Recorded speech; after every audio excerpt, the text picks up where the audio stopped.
Saya Irene Carolina. Saya Chandra. Saya Dika Perdana. Langsung aja ke materinya. Latar belakang. Untuk Surapati, nama aslinya Surawiroaji. Menurut Babat Tanah Jawi, ia berasal dari Bali yang ditemukan oleh Kapten Van Beber, seorang perwira VOC yang ditugaskan di Makassar. Kapten Van Beber kemudian menjualnya kepada perwira VOC lain di Batavia yang bernama Moore.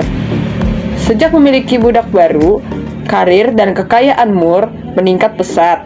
Anak kecil itu dianggap pembawa keberuntungan sehingga diberi nama Si Untung.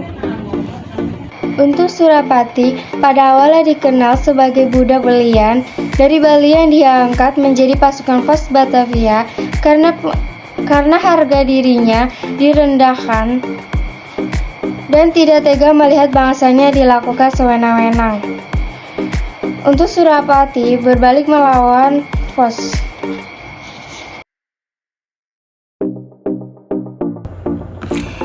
Jalannya perlawanan Untung Surapati.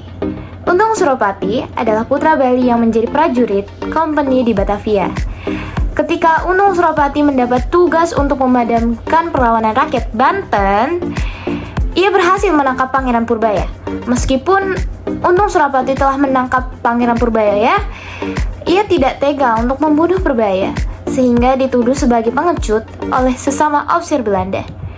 Selanjutnya, antara tahun 1686 sampai 1706, Untung Surapati dan kawan-kawannya menyingkir ke Mataram dan bekerja sama dengan Sunan Mas atau Amangkurat II untuk melakukan perlawanan terhadap kompeni Belanda VOC dan membangun pertahanan yang berpusat di Pasuruan, Jawa Timur, dan dinobatkan menjadi adipati dengan gelar Arya Wiranegara. Wilayah kekuasaan Untung Surapati meliputi Blambangan, Pasuruan, Probolinggo, Bangil, Malang, dan Kediri. Jalan perlawanan. Pada tahun 1705, Kompeni Belanda secara sepihak mengangkat Pangeran Puger sebagai Sunan Pakubuwana I untuk menggantikan Amangkurat III atau Sunan Mas. Pada saat Sunan Mas diturunkan oleh Kompeni Belanda, ia bergabung dengan Untung Surapati. Pada tahun 1706, wilayah pertahanan Untung Surapati diserbu oleh Kompeni Belanda.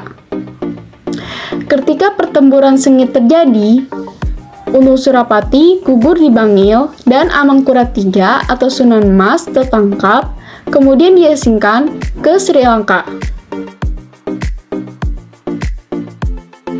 Akibat perlawanan, peperangan antara Sultan Pakubuwono I dan Untung Surapati yang dibantu oleh Sultan Amangkurat II, peperangan tersebut dimenangkan oleh VOC dan Pakubuwono I dan melumpuhkan kekuasaan Untung Surapati di Kartasura. Sebagai wilayah kekuasaan Mataram menjadi milik VOC karena Sultan Pakubuwono I melakukan sebuah perjanjian. Pasukan Surapati berhadapan dengan pasukan Mataram dan Belanda. Belanda dengan persejarah yang modern berhasil mengalahkan pasukan Surapati. Dalam perjalanan menuju Pasuruan, ia meninggal dunia pada tahun 1706, berakhir dengan jatuhnya Pasuruan ke Belanda. Demikian hasil dari storytelling kami mengenai Untung Surapati. Jika ada yang salah, mohon dimaafkan. Wassalamualaikum warahmatullahi wabarakatuh. Sampai jumpa.